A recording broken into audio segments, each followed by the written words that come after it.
Sick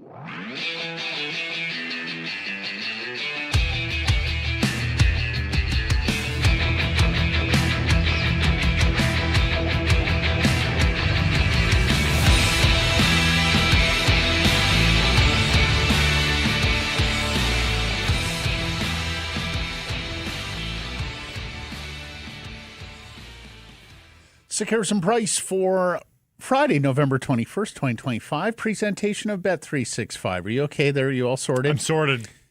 Had a couple of episodes right at the start of the show this week, Mike. Apologies. Time just creeps on up on you sometimes. You know? Yeah, we're coming to you from the Pacific Toyota Dealer Studio here at the Historic Wall Center. Visit shoptoyota.ca or visit your local Pacific Toyota dealer today. I'm Matt. He's Blake. Mike's producing, hitting switches, conducting things. And we're all pumped. Oh, how can you not be? How can you not be? 3 straight days where a ticket is scarce for all 3 games here in the Lower Mainland, and in Vancouver. And can't wait. Well, I'm not sure the Sunday ticket is all that scarce. You can find your way in. Yes, you can find your way in. I had a buddy get lower bowl seats last night for $160 for the pair. For the pair? $80 a ticket last night. On the street or? Resale market. I'm going to guess it's a season ticket holder who just couldn't make the game. No, but I just mean on the street or on an app? Certainly digitally. Not on the street. No. What, there's no such thing as street scalpers anymore? Not some, no? There may be, but. The paper tickets aren't really a thing, I guess. Well, that's fraught with peril there. Yes. Price. Yeah, it's a gigantic sports weekend. We're going to get into that in a moment. We'll start with the Canucks. We'll talk about the weekend. We'll pivot to last night's game versus Dallas. Asking quite succinctly on the Redwoods golf course poll question today, will the Canucks finish with more wins than losses this season? And we'll leave it up to you. We always say on poll questions, interpret it as you see fit. Whether you just want to count regulation losses or whether you want to add the 2 columns on the right of the NHL standings page.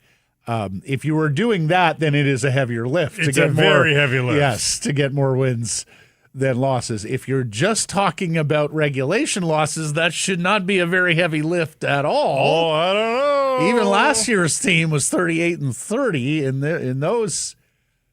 on those 2 columns. But 38, 30, and 14 last year got them to 90 points. And that's starting to look a little ambitious. Yeah. I am adding the final 2 columns and voting no. Well, Matt, 38-30, you said. I mean, the Canucks are not well, but they are past the 1/3 mark of losses there from last season at the 22-game mark, at the quarter mark of the season.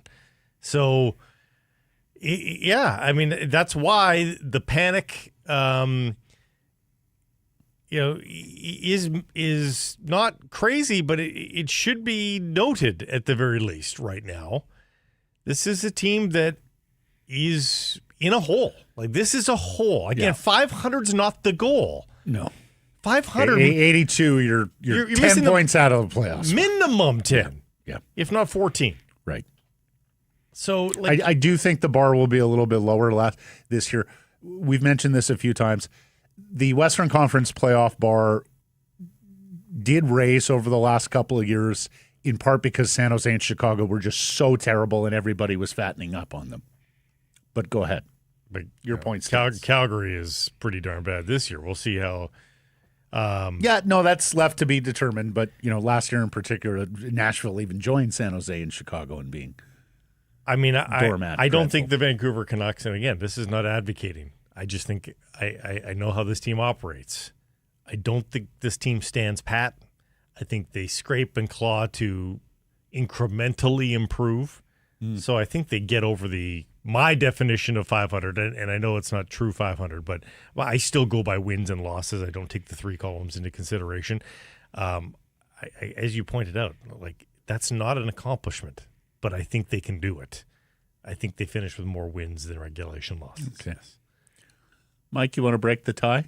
It was Mike's poll question, too. Well, I mean, if you lose 2 minutes later, it's still a loss to me. So if you don't win, you lose. So I think no chance they're going to have more wins than total losses.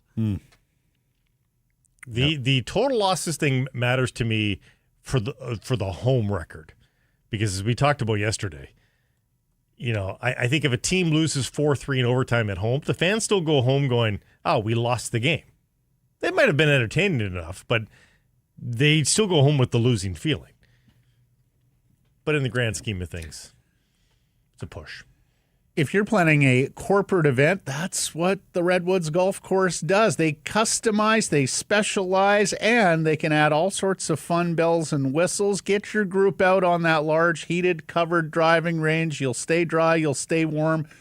You can incorporate their lead teaching professional, Craig, have some fun with some golf lessons, of course, food and beverage components there. And if you have a child, 6 to 16, set them up for the sport of a lifetime. Private and semi-private lessons available at the Redwoods. Go to redwoods-golf.com. Well, let's get to our top story, brought to you by Yellow Dog Brewing, Neighborhood Brewing, and Foolish Winery. Vancouver Sports Weekend, Goldeneyes, Whitecaps, Canucks, historic events today and tomorrow, and the NHL team desperate for a win on Sunday. Sellouts at BC Place and the Pacific Coliseum. That's right, the Pacific Coliseum. A 1980s revival here, Blake, for the debut of the PWHL Goldeneyes tonight. And, of course, the Whitecaps FC big playoff match tomorrow with serial winner of worldwide soccer, German international, and Vancouverite Thomas Muller. 53,000 at BC Place, 15,000 at the Coliseum, 18,000 at Rogers Arena on Sunday. There haven't been many Vancouver weekends where more people will have physically attended sporting events in this town. More on that. And different tones for all three, right? Like, I think tonight is a festival, just a warm vibes, excitement for the Goldeneyes, and I think almost result be damned because it's game one. I think everybody's obviously pulling for a win. I think tomorrow there's nervous anticipation because it's LAFC. We've talked about the Slay the Dragon possibility here for the Canucks. This is for the Whitecaps vis-a-vis the Canucks. They want to finally get one over on LAFC. So excitement. It's been such a great season, but can they do it finally? Yeah.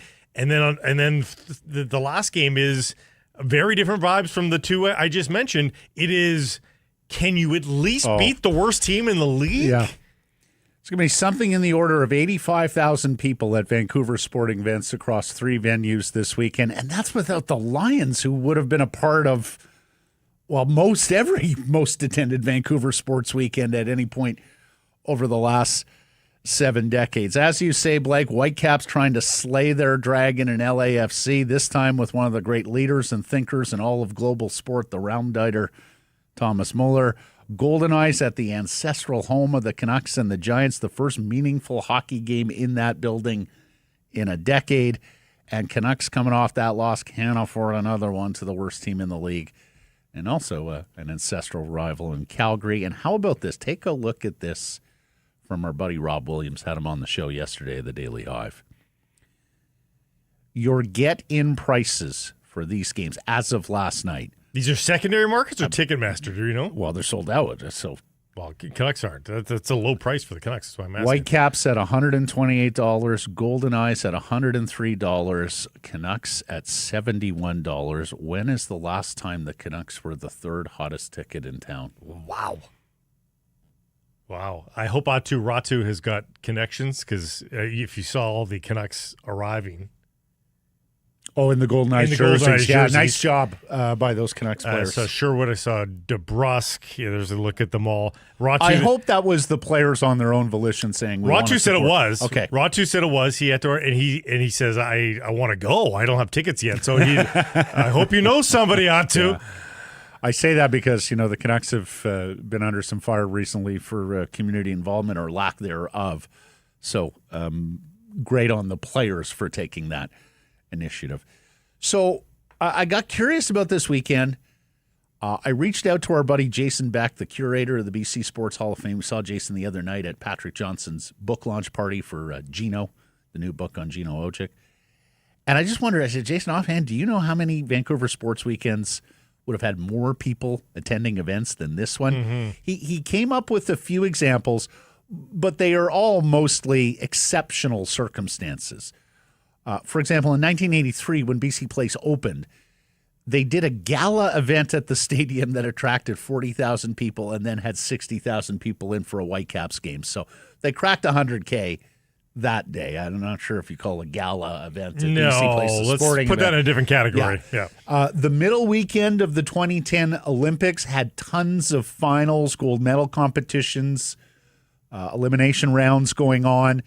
It was some 7-8 venues across the city with hockey and curling and speed skate, short track, freestyle up at It's the Cyprus. Olympics, so you expect it. The middle weekend of any Olympic Games is gigantic. Yeah. Of course. Again, separate category. Yeah, and then Jason also noted, he said, well, the Molson Indy would often report about 150,000 fans over the course of a 3-day race weekend, granted not in a fixed venue, right, with people watching from all different points across the track. And we've pointed out other weekends, too, or massive concerts, whoever's filling up BC Place. But that's concerts. It's not sports. Yeah, Right? yeah. So, and look, nobody here is saying that this is a comprehensive list that we've got gone through every weekend since BC Place opened or since the Coliseum opened. But needless to say, this is one of the biggest weekends in Vancouver sporting history. You know, we haven't done this yet. Who wins the Whitecaps game? Do you think they finally pull this out? Well, we have our Bet365 bets. Oh, of the you're day, going right? to save it? You're going to save it? Okay. I mean, betting is a different brain than who you think. No, for sure. I am terrified for the Caps. Yeah, so am I. Because of the quality of opponent, because of the history. If it's against anybody this else. San opponent, Diego, different vibe. because of the two exceptional goal scorers with this opponent, and because we used to have the phrase "Cap's gonna cap," and so I'm terrified for them. Yeah. But this is the best team that they have had in MLS. And their season was absolutely extraordinary, and they deserve this one. Mm-hmm.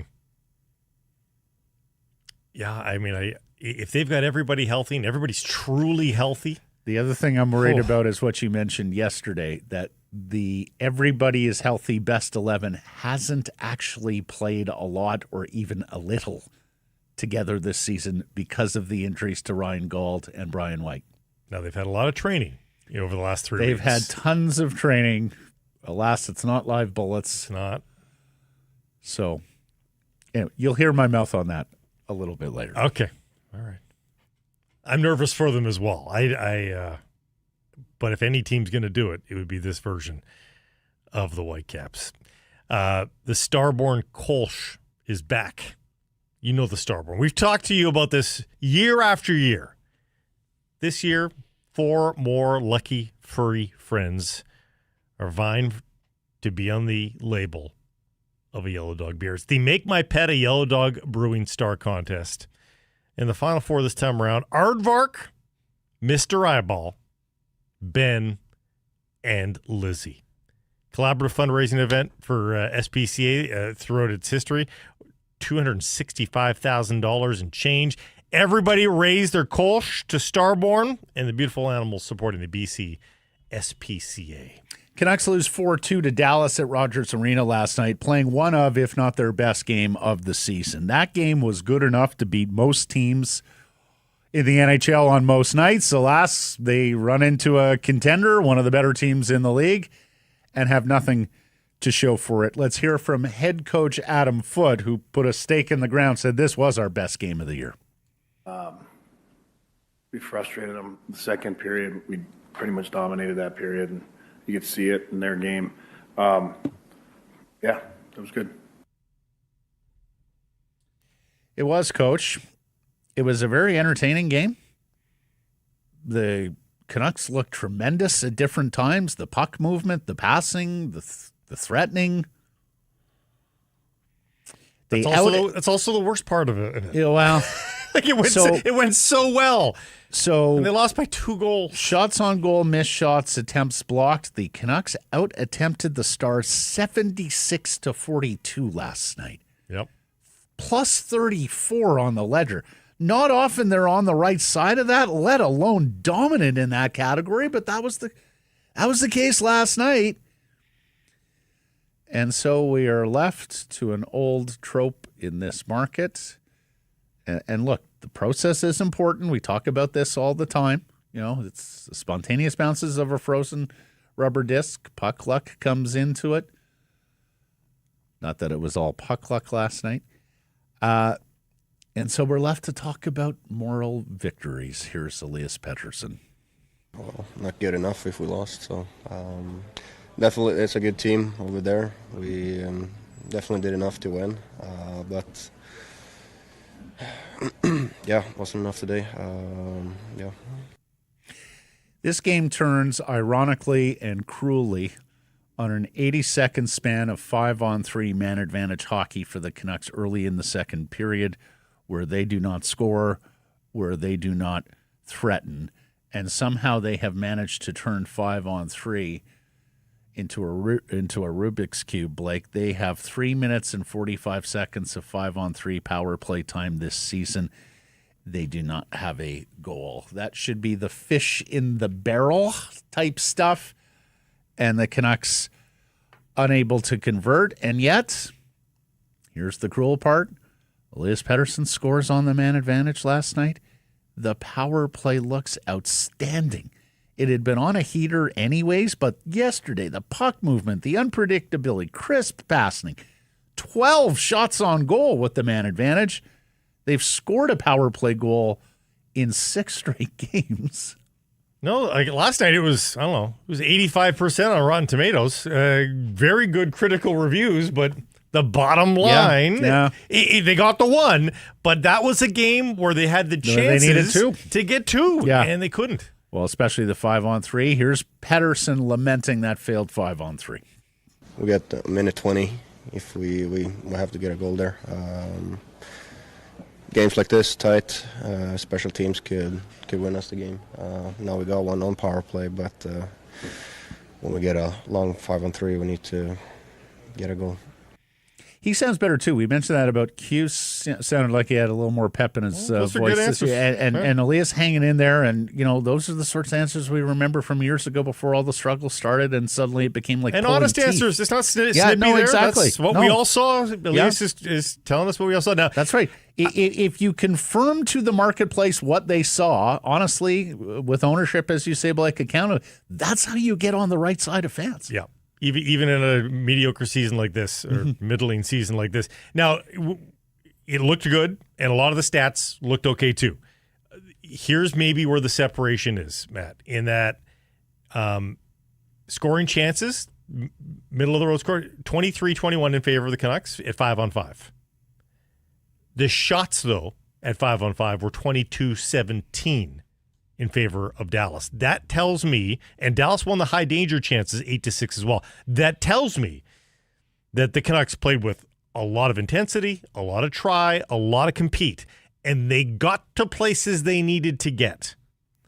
And got power play opportunities because of it. But they didn't consummate in goals. We see the goals for column is just 2, only 1 at 5-on-5, and even the shots are low there for the scoring chances that they got. That tells me that and again, this is not a bulletin, it's just confirmation that even in a game that looks good, the team is not skilled enough. That they can get to the right places. These players are capable of getting through steps 1 through 9. But it's the ability to finish and actually consummate that separates in a game like this. And we look at a Mikko Rantanen goal as Exhibit A of that. Where incredible goal. You need a save there. I know he's an incredible player who makes a world-class move, but it's a backhand. He looked like he got over.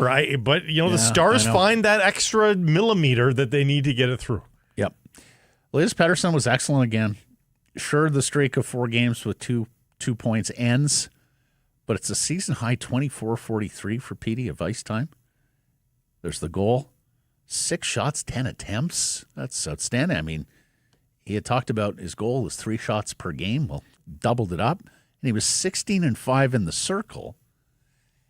And he also got some help on the defensive lift last night for the first time since maybe the regular season opener this year. Adam Foote did not hard match his line against the opponent's best line. Newcomer David Kampf, known as a defensive center, playing with Besser and Garland. And the Atu Ratu line also took some of those tougher assignments. And in that vein, Blake, let's get into Crave the Stats, brought to you by Uber Eats, because today we're looking at Atu Ratu, and there are some really encouraging signs of progress here. Well, they're giving him the chance to be the defensive center. And look what he did versus Mikko Rantanen. The expected goals for percentage, 75.45 in Ratu's favor in 931 at 5-on-5, of which 58% of it was against Rantanen. Yep. And what we also saw, a trickle down of that, 71% of Elias Pettersson's faceoffs, therefore, were in the offensive zone. That's right. And we saw this over and over again.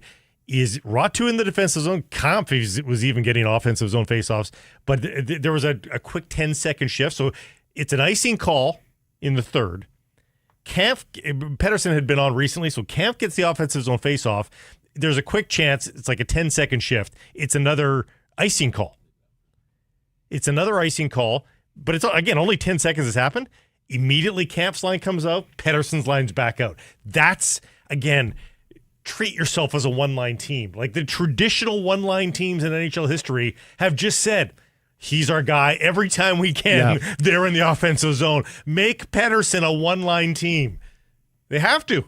Getting back to Ratu, and I like this Analytics account. Very smart stuff. Take a look at the rank amongst forwards, Canucks forwards over the last 15 games, so where Ratu is ranking amongst them. You see the high Corsi, the high danger. I mean, first in expected goals for, and last in offensive zone starts. So, look, Atu Ratu is coming along. This was one of the subplots that we were watching with the Vancouver Canucks season. Now, sadly, because of the injuries at center ice, Hedel Bluger, he's not getting the opportunity to play. He's being asked to do more than I think he would have been asked if everybody was healthy, because I think Bluger would have gotten some of these matchups. Or Hedel. And needless to say, the Canucks penalty killing has been atrocious this year, and he's still in development there. But now you're starting to see the signs, like we did at the end of last year when he performed so strongly there for that was offensively. This is now that's defensively. Right. So it's starting to come together for Ratu. I do think you're looking at a bona fide and good third-line NHL center. We'll see if he's got some upside from there, but it's coming around for Ratu. And, boy, they need him with who's out. Not just, of course, the center iceman, but you're without your starting goaltender. They here, still and you're without some of your best penalty killers. They still crave a center or two, but they may have found one here in Atu Ratu, and that's going to bode well for them going forward. And don't forget to download the app, especially during home games for the Vancouver Canucks. Special game day deals. You're not going to get them unless you've got the Uber Eats app, though. Uber Eats enabling fans to maximize their fandom all season long with these exclusive deals, so don't miss out. You can even, of course, pick up supplies. It's not just about food on Uber Eats. Go check it out. Got to get the app. Alas, this is another close game that gets away in the third period. Dallas scores early. Dallas scores late. And third periods have just been a killer for the Vancouver Canucks this year. They've now allowed, as Trevor Beggs of the Daily Hive points out, 35 third-period goals. It is the most in the NHL. In fact, no other team has allowed more than 30. And so they wind up with no points on a night where they deserve points, and they are now 2 games below NHL 500 at 9-11-2, 4 points out of a playoff spot, 5 teams to jump, many of them with games in hand. And if that doesn't make Sunday's game, home game against Calgary, a must-win in the standings, it is at very least a must-win for consumer confidence, Blake. As you've alluded to, the Flames are far and away the worst team in the NHL at 6-13-3. Well, there's also this subtext. Let's get to the super chat right now because it's somewhat Flames related. At KCSHFL on YouTube, thank you for the super chat. Proceeds going to the BC Mental Health Foundation. The Canucks need to trade Hughes, but stay with us. He says the potential for the Flames getting McKenna with McDavid in the same division without arming up on futures would be grim. Now, I suspect the Calgary Flames, if they have the first overall pick, will take Gavin McKenna, particularly since he's local. Yeah. Medicine Hat. Yeah. But Sam Cosentino of Sportsnet has Keaton Verhoff as the number one prospect for net. Verhoff is having an extraordinary freshman season at the University of North Dakota. He's 6'4", 200 pounds, right shot defenseman who can skate. Like, he is a Peterangelo. And he's also Alberta. He's also an Alberta boy. Is he too? Yeah. Yeah. McKenna, I suspect, will sell tickets. That could be important for the Flames. He's Keaton Verhoff's a Fort Saskatchewan, Alberta guy. Okay. Where's McKenna from? He may not be from Alberta. He may have just played his junior hockey there. My bad. He's from Whitehorse. McKenna, I forgot. To address the super chat. Look, if the Canucks lose Sunday, we're at U.S. Thanksgiving next week, right? And everyone's got their stat about, sometimes two playoff positions change hands beyond U.S. Thanksgiving. But you tend to get very few changes in the roster of 16 playoff teams from where the standings sit U.S. Thanksgiving weekend.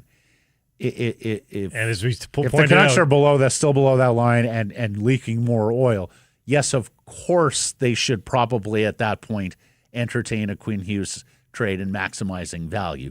But of course they won't, because this owner and that this management team are all invested in trying to be as good as they can this year and making the playoffs. So I could see a trade for reinforcements before I see a Quinn Hughes tear-down rebuild trade. In fact, I'm not sure there's a Quinn Hughes tear-down rebuild trade coming. Blake and I are now poking around rosters going, who thinks they're a Quinn Hughes away from a Stanley Cup with NHL roster pieces they could package to Vancouver so the Canucks can look at their fans and say, we had to trade Quinn Hughes, but we got 2 or 3 excellent NHL players and we're making a push for the Stanley Cup playoffs. And again, we are already past U.S. Thanksgiving because of the way the schedule is rolled out. We are past what is usually the games played column at U.S. Thanksgiving. And we're going to have to readjust that going forward. If they're starting the season in September coming up, we have to redefine that. It's going to be November the 1st. 21 games. That's usually where you're at U.S. Thanksgiving. The Canucks are 22 games right now. So take a look at the standings right now. I'm sorry, Blake. You want change in hockey? No, but they are. They've already committed to that. It's already happening. No, but you want hockey mentality, hockey tropes to change? Like you think there's flexibility there? We have changed vernacular in hockey. I remember when Blake and I first started doing the show, you legitimately had people running NHL franchises shitting on analytics and saying it does not apply to our game. Do you remember that? Too fluid.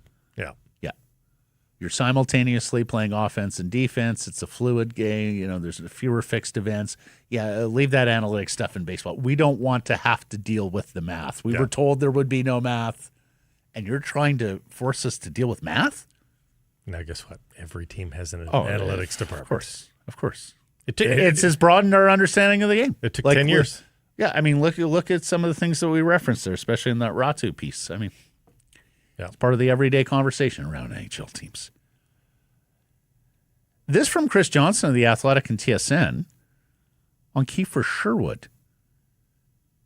The report, the Canucks haven't shown any inclination to re-sign him, but then he adds, signing him with a new contract in place would maximize his trade value.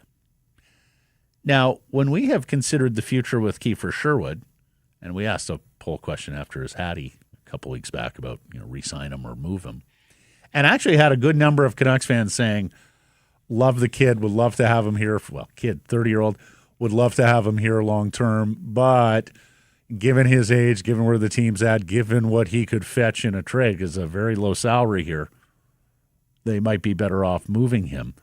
We had discussed a Sherwood trade at the deadline. If the Canucks are out of it, what could you get? And we even think they could get a first-round pick for him. Yep. I had not yet considered the contract extension and then trading him, Blake, which means he's more than just a rental. Right. Could that get you the second-line center you're looking for? No. A second-line center doesn't who have the maybe resume for doesn't that. have the same contract length going on, like a shorter-term second-line center? Remember, Sherwood's old. If Sherwood's 27, it's a different it's story. a different story. Yeah. Then that particularly makes and sense. honestly, watching the Canucks this year, I don't even want to consider watching them without Kiefer Sherwood. I mean, for me, he's playing wonderful, yeah. He's one of the guys who's going pretty much every night, and he's one of the guys you love watching. Yeah, his give a bleep is so high. Oh, man. Heart, soul, he pours everything into it. He's physical. He scores goals. He's even getting some assists now, Blake. Whatever gets the most value, if they have to go down that road, obviously. We had talked about it. It's a tricky contract with Sherwood as well, because how much term are you willing to go on a 30-year-old? How much runway does he have left here as a scorer? He's been terrific for the last couple of years, but can you bank on that in a fourth or a fifth year? And from his standpoint, he can't be letting dollars fall to the ground. This is his one chance to make bank as a National Hockey League player. Yeah. So he's not giving you a discount. Now, the other option for second-line centers, and this is not surefire. Oh, let me get in a second. Just okay. Let me preface by saying Dollywall's saying the Canucks are now trying to trade Lucas Reichel. Just the 1 point in 13 games after being acquired from the Chicago Blackhawks. They tried him at center because they were so desperate there. He's not a center. Which may dovetail into what I'm about to say. Our partners over at Canucks Army, Stefan Roger's got a column on a trade demand out of Winnipeg for Brad Lambert, who's actually he's been around. He's been a name we've known for a long, long time because he was much ballyhooed. There was a lot of people who thought he'd be a top 10 pick in his draft class from 2022. And he was a candidate for first. He's kind of like Ratu. He was kind of a candidate for first overall. Was when he was like 16 and tracking towards his draft year. Falls to 30th. Accusations that the work ethic isn't necessarily there. No one still to this day debates the skill. The guy is fast. He's got all sorts of dangles, and he can do it at speed, which is rare. But all the things that connect all that, people wonder. And of course, the Jets aren't going to be in a huge hurry. Well, let me say this: if you're in your ELC and you're forcing a trade, that says something about the whole situation. And so I don't know what the cost is for Brad Lambert. He's played 10 NHL games in his career. I don't know. Well, a few things here. And he's played almost exclusively as a winger despite being drafted as a center. Elite Prospects, the scouting report, he flies up and down the ice with perfect skating posture. He's a textbook skater. And fast. He's beautiful to watch. He's a beautiful puck handler as well, too. Yeah. He's not all that small either. He's 6 foot, $185. He's a right shot, too. He grew up in Finland because his father, Ross played. And he's actually the nephew of Lane Lambert, the Seattle Kraken head coach.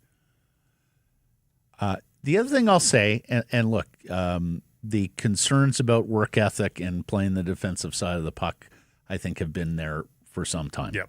And hence the fall. And if that's what's fueling his inability to crack the Jets lineup, then you're I know he's young, but you're looking at a project there, not necessarily an NHL. To be fair, a little bit to him, it's a pretty stacked forward group with Winnipeg. Blake, so it is not the easiest forward group to crack, And he's particularly not- last year. He's not Bo Horvat, where you, as a youngster, where you could just put him on the fourth line for now and see how he does. That's not his profile. Yeah. So I can understand the frustration this year of not cracking that Jets lineup because I think they're a little thinner with Ehlers down in Carolina more than they have been in the past. So I can understand a little bit of the impatience on his part this year, or disappointment, frustration, whatever you want to call it. But until this year, I think it's just fair that the Winnipeg Jets had 12 better NHL forwards than Brad Lambert, and we're hoping to continue to marinate him. Okay, so here's the metric. He was 30th overall. He has not improved upon his draft status. So right now, based on that metric, I would say a second-round pick for him is fair. Would you peel off a second-round pick for Brad Lambert?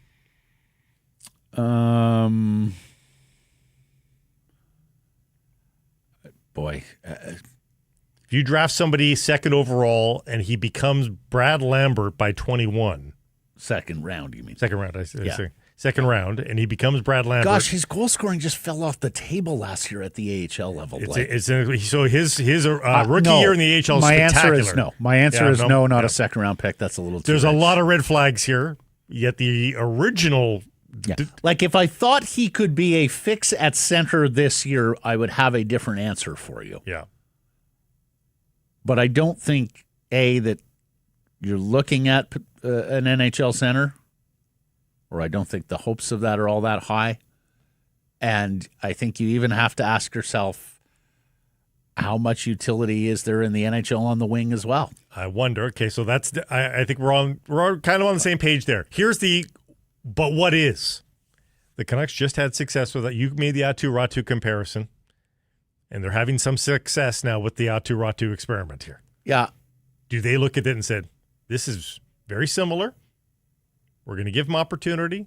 Or do they feel burned by the Lucas Reichel experiment and go, we just tried this again with Lucas Reichel and it didn't work? But the difference is that they let Ratu marinate as well in the AHL before they used him, needed him, promoted him into the and Ratu always was a good defensive player, Blake, and as you know, that is a ticket to ice time as a young guy with an NHL coach. Mm-hmm.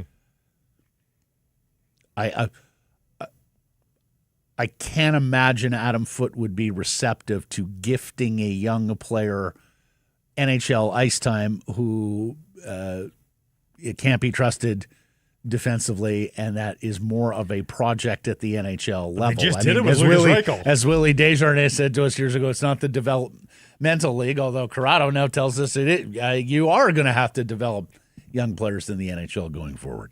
Yeah, well, we'll see. I would not be surprised if the Canucks show interest, is my point. No, I wouldn't be either, and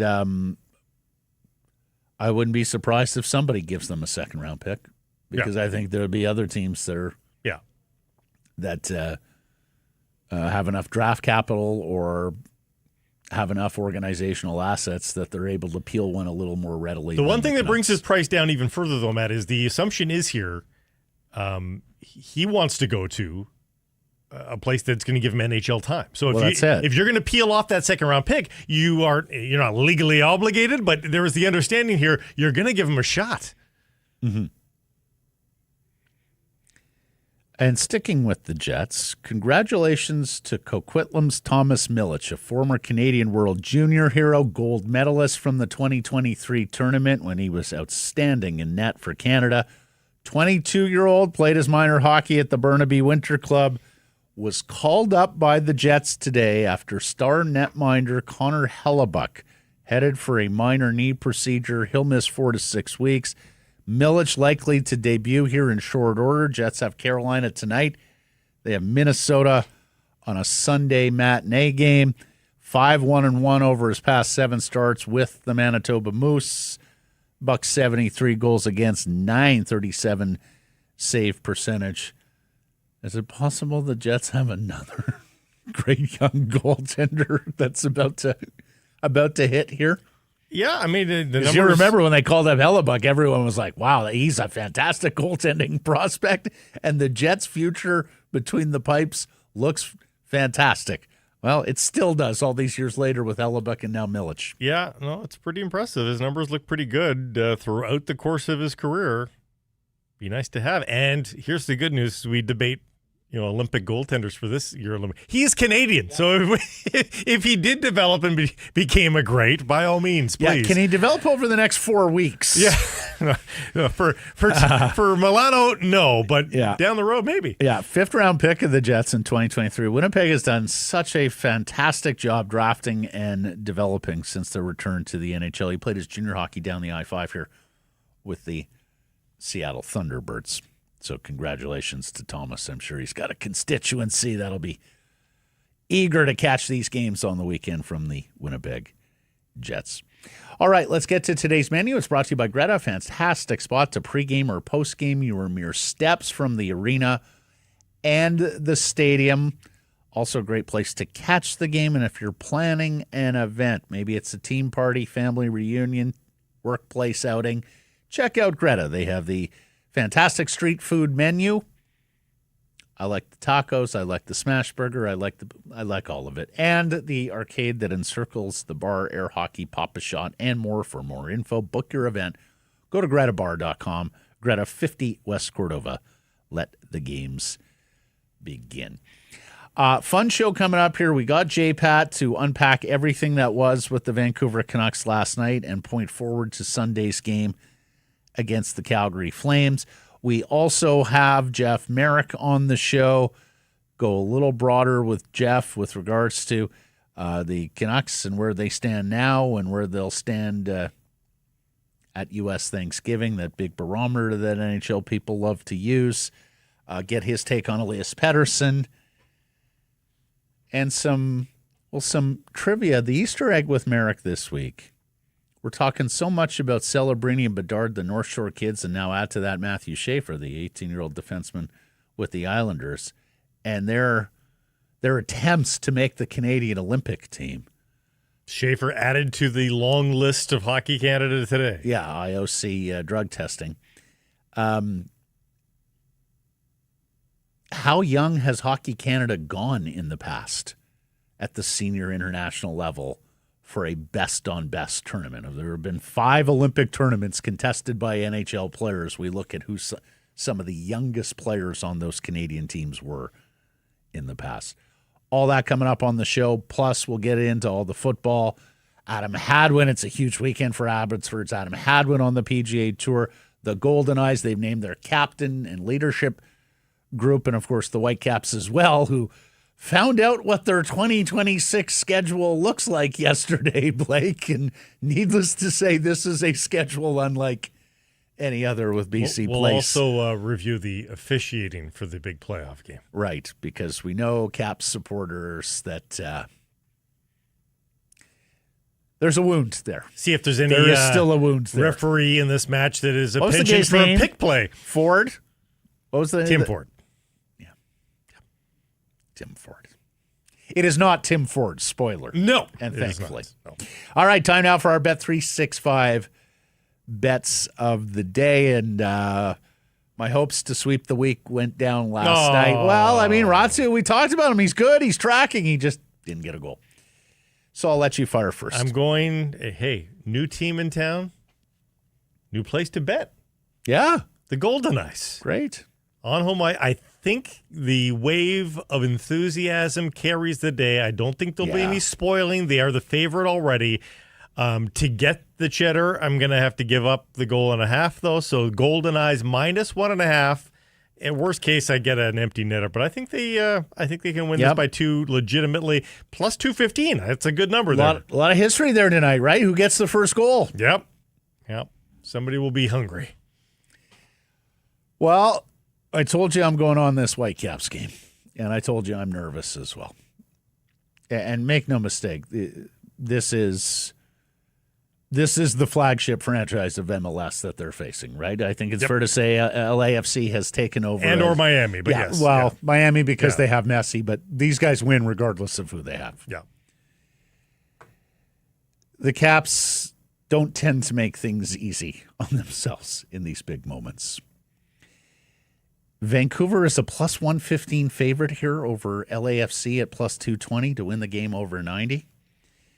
But the longest odds of them all, And if I know Vancouver sports and what it's going to put you through, I can't do extra time and penalties. No. I am going with the tie at plus 250, which means either extra time or penalties concludes it.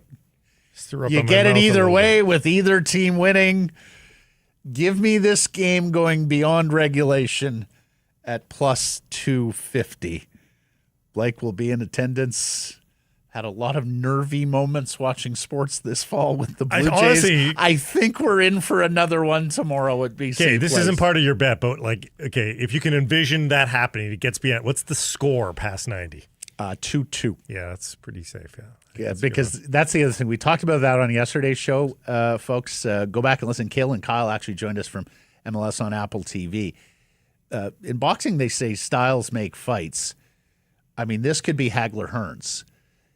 The Whitecaps score a ton, and they score a ton by loving possession of the ball. Building in possession. LAFC scores a ton. They got 2 superstars, Boanga and Son.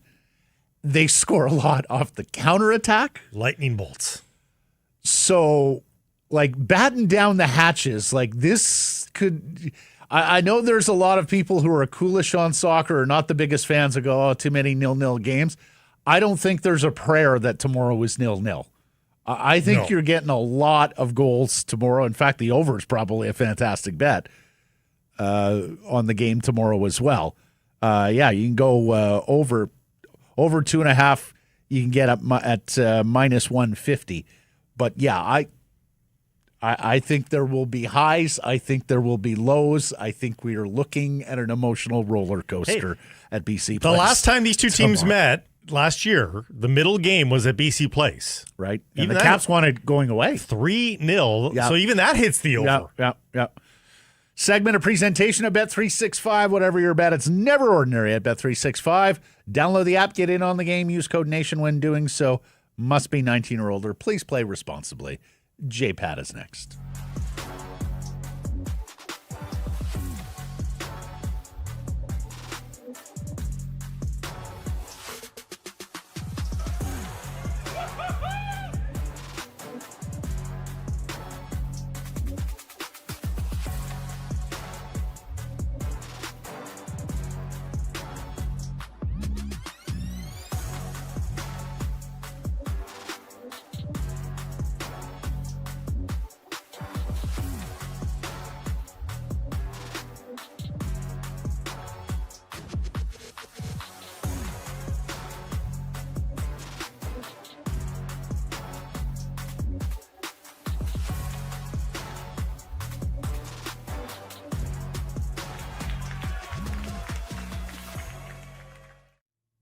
So Carson Price from the historic Wall Center. Vancouver Canucks defeated last night by the Dallas Stars. They'll try again Sunday against the Calgary Flames.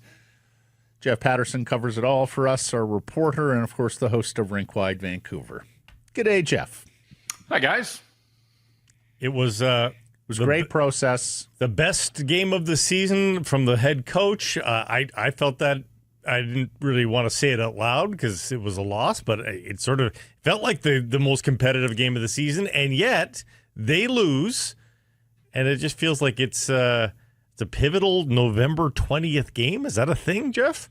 Yeah, I mean, it's the curse of the Canucks, right? That you want to praise them. You do. And they did a lot of good things. That second period, maybe the best 20 minutes of hockey they've played. I know the third period in Tampa where they had all the goals, that was fun. But just in terms of digging in and spending time in the offensive zone, and they were aided by some power plays, but they carried that momentum.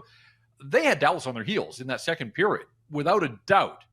And yet here we are talking about a third period that gets away from them, another game that goes sideways, one win in 6 on this 6-game gauntlet that we had been talking about as a measuring stick. And so all roads lead back to these are the Canucks. This is who they are. And it's just going to be a struggle, even on those nights where they play well, and we want to give them credit for doing just that. Out-attempted the Stars, as we mentioned, 76-42. Boy, you very rarely see them out-attempt an opponent by 30-some. That was the case. You mentioned that good third period against Tampa, Jeff, and Foote called this one their best game of the season. So, and one respect, it's starting to come around. Like, the process is there. The schedule gets easier, as we know, and also they get more practice days and more breaks. Do you think there's a world here where they can possibly get on a run in late November, early December, get back into this thing? I mean, after this game against Calgary, they're out into California, which is no longer a walk in the park. Sun will be shining, but I'm not sure it'll be shining on the Canucks when it comes to results. Guys, it's been a month since they have strung consecutive wins together. That's a really difficult way to make headway in the National Hockey League. And so until I see it, I can want it to happen for them. They can want it to happen for themselves, but ultimately they have to go out there and get it done. I thought it was fascinating that in the aftermath of the 8-5 game in Florida the other night, the Panthers play a 1-0 game at home to New Jersey, and the Canucks go into lockdown mode and looked as sharp as they have defensively maybe all season. And so clearly some messaging from both head coaches that even though Florida got the win, they didn't like what happened and the way that game went. And here were the Canucks. And so that part was promising, that like it's in there, that structure that Adam Foote has been harping on since training camp. I haven't seen it nearly enough, and it gets away from the Canucks far too easily on most nights, but it is there deep down. And I guess the question is this something that they can build on? Even in the wake of a loss, is it something they can build on? They get Calgary coming in here on Sunday. We know where the Flames are in the standings. The Flames are at home to the Stars on Saturday, so they're getting Calgary back-to-back. Again, this feels like it has to be a win. I'm not going to use must-win, but, boy, it has to be a win for the Vancouver Canucks. Otherwise, they head back out of the road, win one, lose one, no momentum, all that kind of stuff. And as we found out earlier in the week, like for the people that keep saying, hey, wait till they get healthy, like the reinforcements aren't coming. This is their group. They've got to sort it out. They have to figure it out. And they played well for long stretches last night. But ultimately, and this is the other part too, and I know you guys have touched on it, but it's hard to come down hard on a power play that scored, right? Like they won the special teams battle and lost the hockey game. But in those 80 seconds early in the second period, they simply had to manufacture a goal and they didn't. And that's where that game turned. And they also look good. And it's sad because the other power plays look great. Yeah. They look sensational, as good as they've looked all year, Jeff. The puck movement, the chances. I mean, that was crisp. Patterson's goal, I like the way he attacked from the side down low. That it doesn't always have to go back up top to Quinn. That's right. If they're shading towards Quinn Hughes, he is effectively creating space for others. And I think Elias Patterson identified that earlier in the season. I don't know if that EP40 takes the opportunity and goes straight to the net, but he's playing better. He's digging in. And I just like that. Like, keep pounding away until that puck finally crossed the line. And that's what happened. It wasn't pretty, but it was effective. There's a determination with PD right now. It's reflexive. You don't see the thinking going on out there each and every time the puck is near him or on his stick. Season high last night, 23-43. Also, the face-off disparity, Jeff, where he's 15 offensive zone draws and just 4 in the defensive end. And I do want to talk about Paterson and how well he's going right now. But that stat on the face-off, I think, also tells us a little bit about Atu Ratu and Adam Foote's trust level in the young Finnish centerman, because it was not the hard match Paterson versus their best line, the Rantanen line, all night like we have seen for and Ratu did well most of the season. Ratu did well.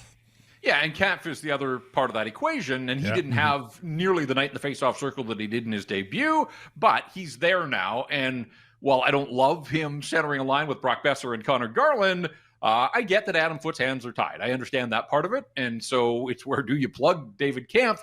But again, it gives him options certainly at home. And while we can sit here and say, hey, that was one of the best games the Canucks have played, I think it was one of the best games Adam Foote has played too, to use home ice advantage, to work the matchups in his favor. And again, that's the disappointment here, is that they only score the 2 goals in a 2-2 tie going to the third period, and they can't generate.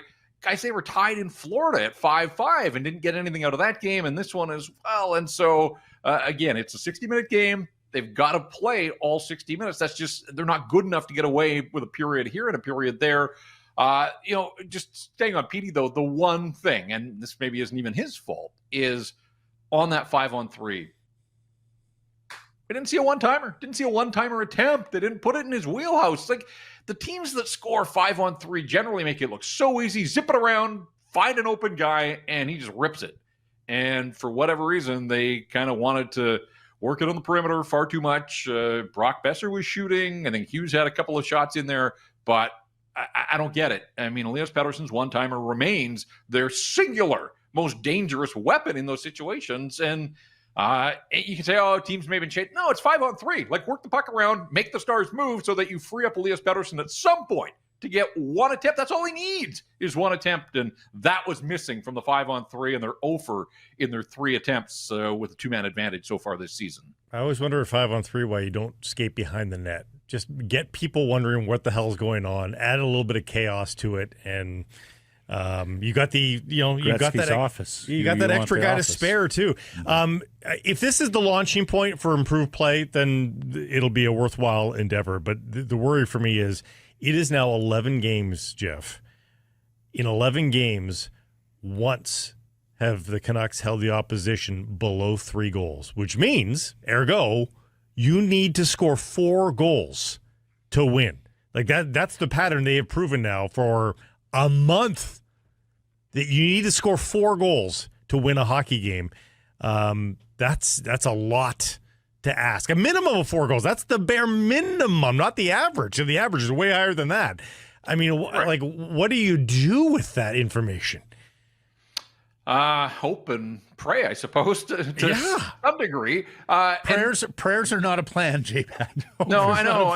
And look, this comes through a stretch where Kevin Lankinen has made some saves and played reasonably well. We know that Demko's not going to be available for a while. So, again, what you see is what you get. I do wonder at some point, I think they'll run with Lankinen for a while now, but they have back-to-backs next week out on the road. Do we see Yuri Patera again? Do they call up Nikita Tolopilo, who's supposed to return to the Abbotsford lineup this weekend down in San Jose? It's not all on goaltending, but ultimately they're the last line of defense, and I'm not sure that many goaltenders were going to stop Mikko Rantanen on that backhand. Whew, that was something else. And Jason Robertson, the way he's going, basically put a goal down for him on the card before the game begins. That I guess on some levels you look at it and you say, well, Robertson and Rantanen scored for the Stars. They're expected to. Petey scored for the Canucks. And then Dallas ends up getting goals from Bork and Blackwell to bottom, I think, a second and a third goal of the season. And for the Vancouver Canucks, they got 1 goal from Linus Karlsson, but the Stars top of the lineup outscored the Canucks top of the lineup, and the bottom of the Stars lineup was able to outproduce the Canucks bottom of their lineup as well. And so, even though goals haven't necessarily been an issue for the Vancouver Canucks, we know that goals against have, and they continue to be, and even on a night where we all believe that they did play reasonably well, still cough up 4. And so you're right, just way too difficult a way. Too difficult a path forward here to string wins together and ultimately claw their way back above the playoff bar. And so, the struggle's real. I think by now, 22 games in, I think we recognize defensively, the struggle is real. Yeah, and 35 third period goals they've allowed. It's the worst in the NHL. In fact, no one else has allowed 30. So games are right there for them. They're giving up goals at the wrong time, and of course giving up too many on that penalty kill as well. Can we shout out Philip Hronek? I thought he was outstanding last night, and I think he has played pretty good. We don't talk about him a whole lot, Jeff. Of course, he doesn't talk to us very often either. True. But he is as solid as they come, and I thought last night was, if not his best game of the season, then one of them. Yeah, very quietly with all the other issues that have plagued this hockey club. He's gone about his business. And, of course, Quinn's missed 5 games, and he was asked to shoulder a pretty heavy workload on a lot of those nights. He's got 12 points in 22 games, so the point production has been there as well. The play that he makes, like, how does Jason Robertson not score with the puck on the stick and in the blue paint there? Ultimately, it didn't cost the Stars, but Phil Hronek rode to the rescue and made a nice defensive play there, as he has throughout. 5-on-5, his goal differential is terrific, so he's getting the job done. And this comes back to this age-old problem for the Vancouver Canucks in those minutes when Hughes and Hronek are on the ice. Hey, things are generally fine. It's still an ongoing battle to try to not just hold their own, but stem the tide when Hughes and Hronek aren't on the ice. And, that first goal was sort of an issue and emblematic, symptomatic of what we've seen from this hockey club. Again, they give up 8 in Florida. In the first minute of play, the goaltender's breakdancing in the corner. Tyler Myers is basically in his own net, and predictably, the Stars open the scoring on that play. So there's too many of those moments, and there weren't that many of them overall last night, but they're, put them behind the 8 ball. They're chasing the game from the 55-second mark on. I know you asked me about Hronek. That's my way of saying, like, when Hronek's on the ice, you feel pretty good about things. It's when some of those others are out there that watch the game through your hands. We knew you were bringing that home, Jeff. You always land the plane, bring it home. And I also want to credit Hronek. He took those 2 big hits. Was it last week in that dirty elbow? He just eats nails and he keeps playing. He's one of their stiffest players. On to another one who should be a stiff player and has had some moments this year. Alas, too infrequently over the last. How many games is it? 7 without a goal for Evander Kane right now, Jeff. Well, I was going to ask about this too because he keeps getting the ice time. It's an extraordinary amount of 5-on-5 ice time. He's one of the most used even strength forwards in the league, Jeff. Even on a night last night, Elias Paterson a season high, but Evander Kane played more at 5-on-5 than Elias Paterson did last night by a handful of seconds. So it continues, and it's 3 goals. 2 of them came in the same game in Nashville. So, a ton of ice time, a bunch of shots, and absolutely no bottom line for him. And I guess part of my problem here is, are the shots on his stick the same as shots on the stick of Elias Pettersson? If they're joined together, they play together a lot, and yet the goal in Florida that Kane set up Pettersson in the third period, first time that those guys have combined on a goal all season long. So they play together all the time, and yet it's not like they're burning up the league and inseparable. But again, I think it speaks to lack of better options, that early in the season when Jake DeBrusk was there, it wasn't working with Elias Pettersson, so Adam Foote has tried some other things. Kane's had his moments. I don't want to sit here and say it has gone completely sideways for him. I think we've seen some nice playmaking from him, but 3 goals, that's not good enough. And quite frankly, I think through 22 games, I expected more of a physical factor from this player who has made a career. I guess I thought the gloves would have come off by some point now in the season, but more than that, he had the massive hit on Alec Regula behind the net in Edmonton in the second game of the season, but really that's sort of the only hit that I can recall off the top of my head. And that's not to say that he hasn't registered other hits, but just in terms of ones that really have stuck with me all these weeks later. So it's a curious case because Adam Foote doesn't seem like he's backing off his ice time at all. And yet you're supposed to earn your ice time at this level. And if it's not happening for you, you wonder if they wouldn't be best off trying some other things. But again, I come back to this idea that goal scoring as a group for this team hasn't been the issue.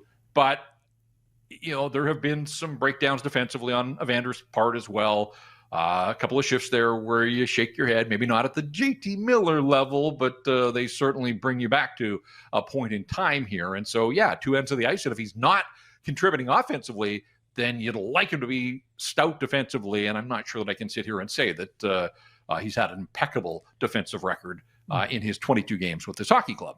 Besser, Garland, and Kampf way out high-dangered Evander Kane and Elias Pettersson. And that shouldn't be, given that we're seeing the instincts are coming back here to Elias Pettersson. How is a line centered by David Kampf out high-dangering the Elias Pettersson line in similar minutes? It doesn't make much sense. Honestly, Jeff said I don't love that line earlier.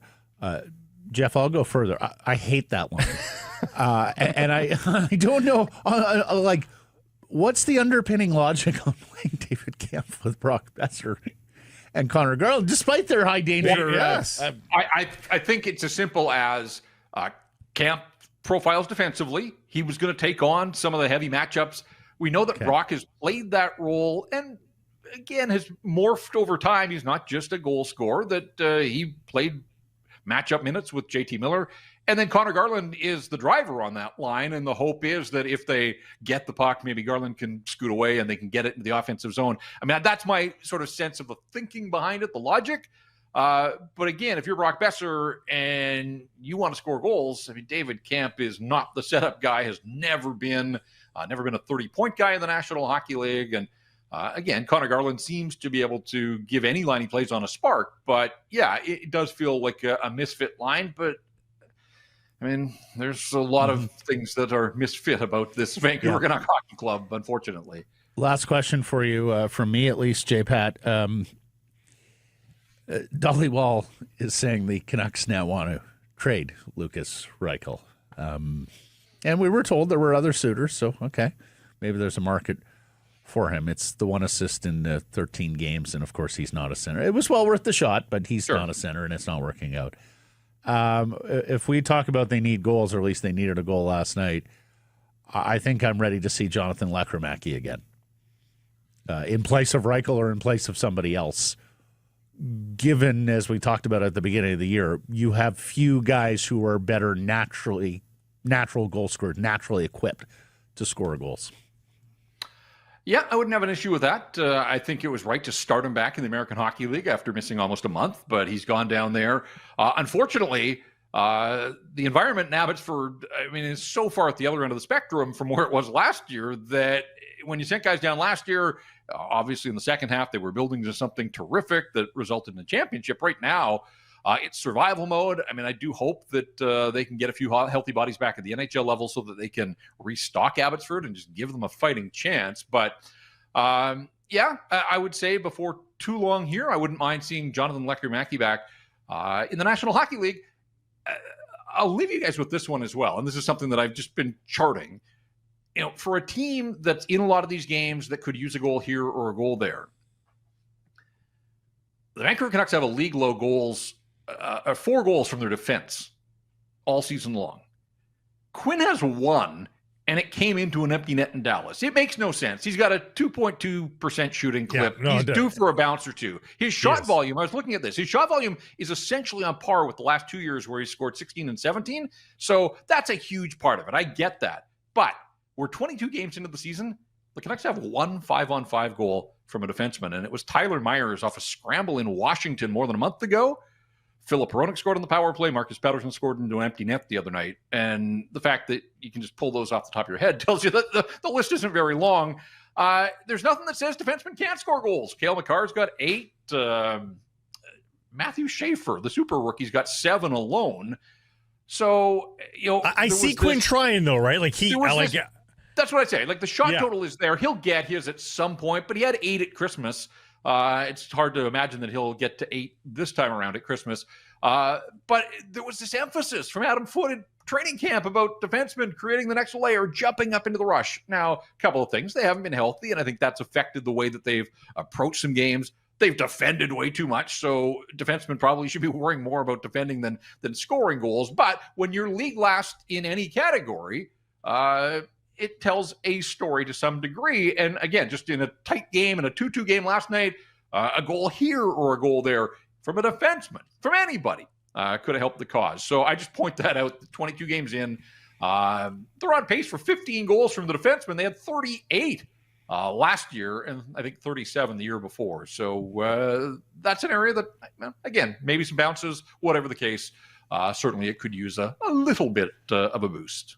I was going to point forward and ask you if the game Sunday versus the worst team in the league, Calgary, is a must-win, but you've already called it a has to be a win. Yeah. Has to be a win. Well, and so we know where you stand. Right. I mean, and look, every time I'm on with you, I've talked about the hellacious schedule that the Canucks have endured. But when they finished their game in Florida on Monday night, the Calgary Flames were in Chicago on Tuesday, into Buffalo on Wednesday for back-to-backs.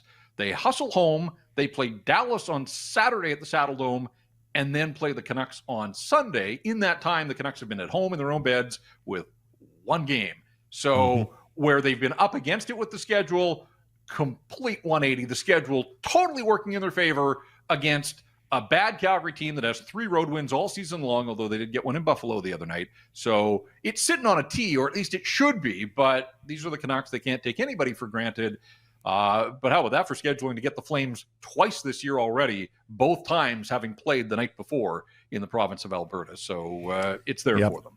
Yeah, it sure is. And Jeff will have coverage, RinkWide Vancouver, moments after the final horn Sunday against the Flames. Thank you for this, my friend. We'll catch up Monday. All right, guys, have a great weekend. A busy sports weekend. So looking forward to Monday already, because lots to break down by the time we do this again. Sick Harrison Price from the Historic Wall Center. And this segment brought to you by your Pacific Toyota dealers, in particular the Toyota Prius plug-in hybrid. It would like a word, because it has lots to say. Redesigned, fabulous lines, looks like a sports car, yet behaves like almost a family car in the sense there's so much space inside.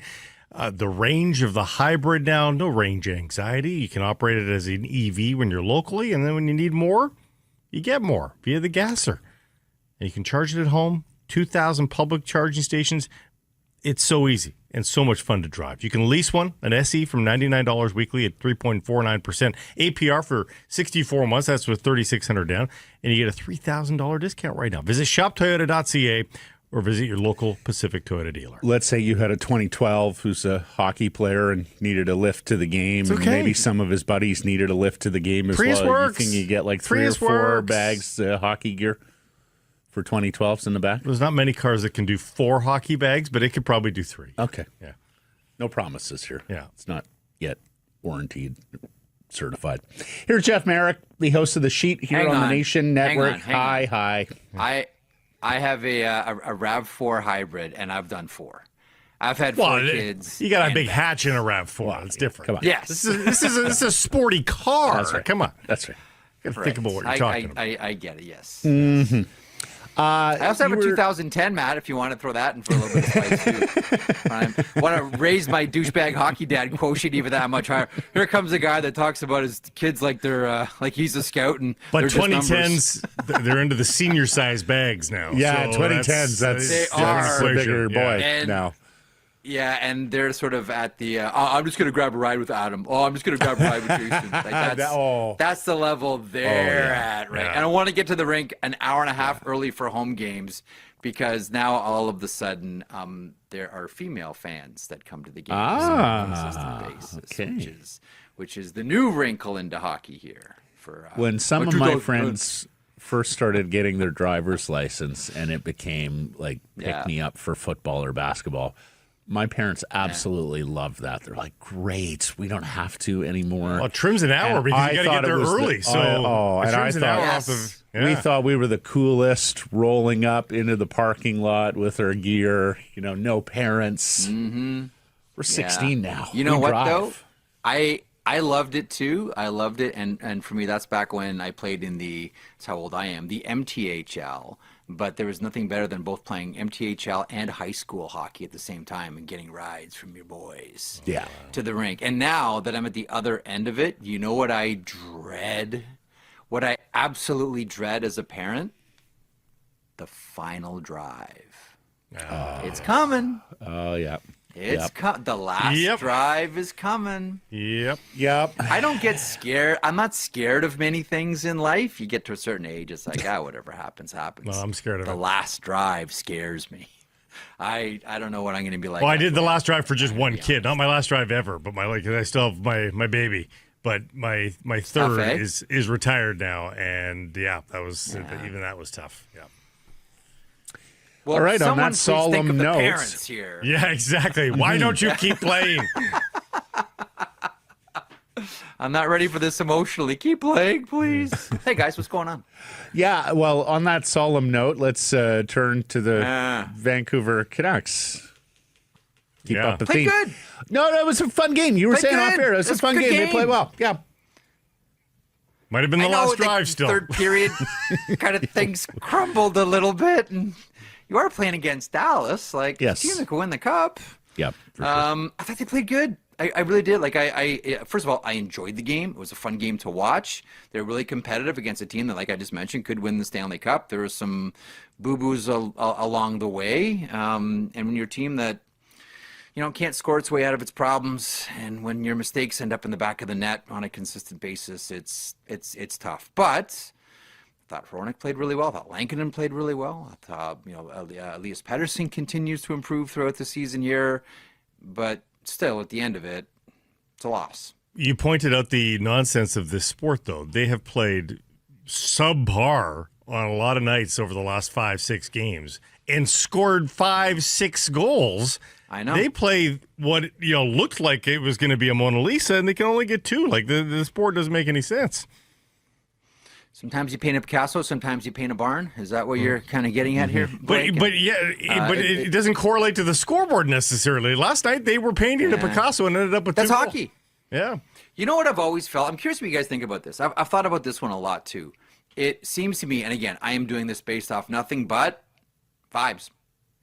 It seems to me like a team starts to come out of a losing streak. When they lose games they should win, and they go into a losing streak when they win games that they should lose. I think teams sense it. I think players sense it. Do you guys get that same vibe? That's an Alain Vigneault-ism. Alain Vigneault used to say that to us all the time, Jeff, and Alain had him some streaks both ways here with the Vancouver guys. And at any point when you're on a winning streak, there will be some games in there that you had no business winning, that it was puck luck, and that's what fueled the streak. And same thing when you're on the losing skid. There will be games in there that you absolutely deserve to win, and yet because hockey gods, puck, whatever you want to call it, it is a game. We say it all the time on this show. It is a game governed by the spontaneous bounces of a frozen rubber disc. It lacks a precision sometimes that you can count on. But Jeff, this has been a weird one. This has not been a streaky team. This is a team that came off a streak of 9 games in a row of win-loss.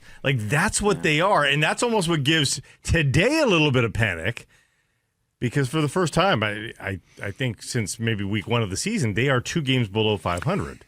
And they're 5 points back of the playoffs. The 4 points back of the playoff bar, but they got 5 teams to jump, and they have played more games than just about everybody. And next Thursday is coming, right? Like, that's the date that we're all circling, even though some circled the week before U.S. Thanksgiving, but Thursday is coming. When teams start to say, okay, we've had, it seems I was just in Washington, and for the pod that I do with Gabby, we were talking to Stan Bowman, and we're talking about, at what point do you know what your team is? Now, certainly there's always like a history with them, and you can sort of project out, but you really get it because every year a team will change.